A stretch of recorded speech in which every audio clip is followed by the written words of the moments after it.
Just like in math, the possibilities are endless in art, and that's just with the materials. What choices are you going to make? Have I shared this book with you yet? The Maths Curse by John Syska and Lane Smith. They are incredible writers and illustrators. And this story starts out with this boy on Monday in maths class. Mrs. Fibonacci says, "You know, you can think of almost everything as a maths problem." And the story goes on through the week where he has problem after problem.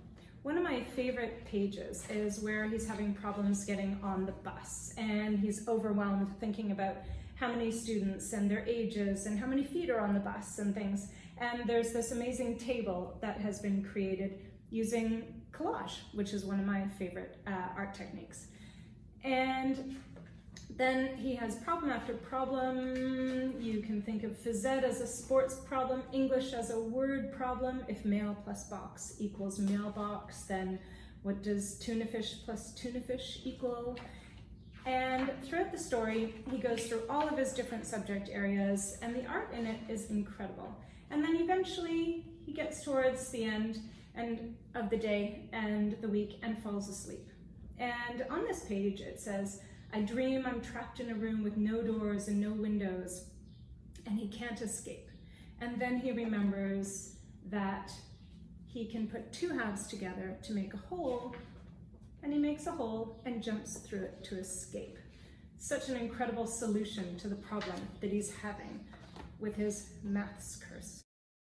The curse is broken, but the very next day his science teacher says, "You know, you can think of everything as a science experiment."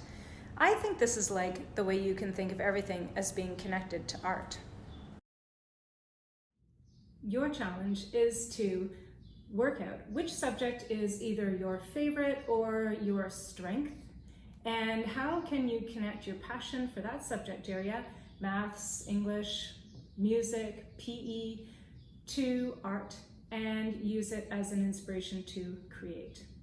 Look on page 2 of the activity template to think ahead about your learning and think through the steps in the creative process, how they are connected to your favorite subject.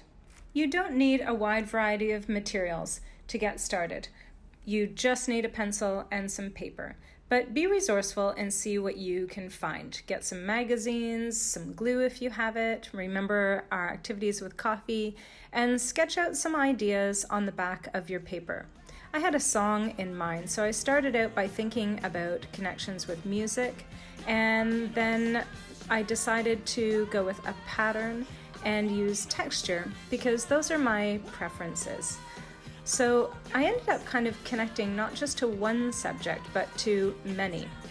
And I think that's one of the reasons I am in art, is because I don't necessarily have a favorite subject. I like the way they all connect, and I can combine all of my interests through art.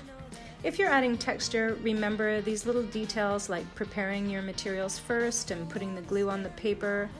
I used the lid of my instant coffee and used it as a stencil, and kept thinking about all the different subjects. So when I divided up this one circle to add a little bit of variety and interest, I used a ruler and my markers, just because in the real world nothing is predictable. So I put this one little unusual circle in there to make the audience think. You can use, again, any combination of materials you like. It can be pencil only with lots of detail and shading, or, like me, a wide variety of mixed media. I had some scraps of this graph paper left over from a maths activity that someone in the house had been doing. And I just love graph paper because it reminds me of my dad, so I made use of this as well, just to add a bit more interest. So when you finish your artwork, remember to complete the reflection on page 2 of the template and upload your artwork on the first page.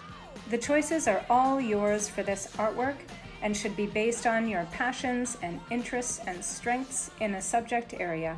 Can't wait to see the results.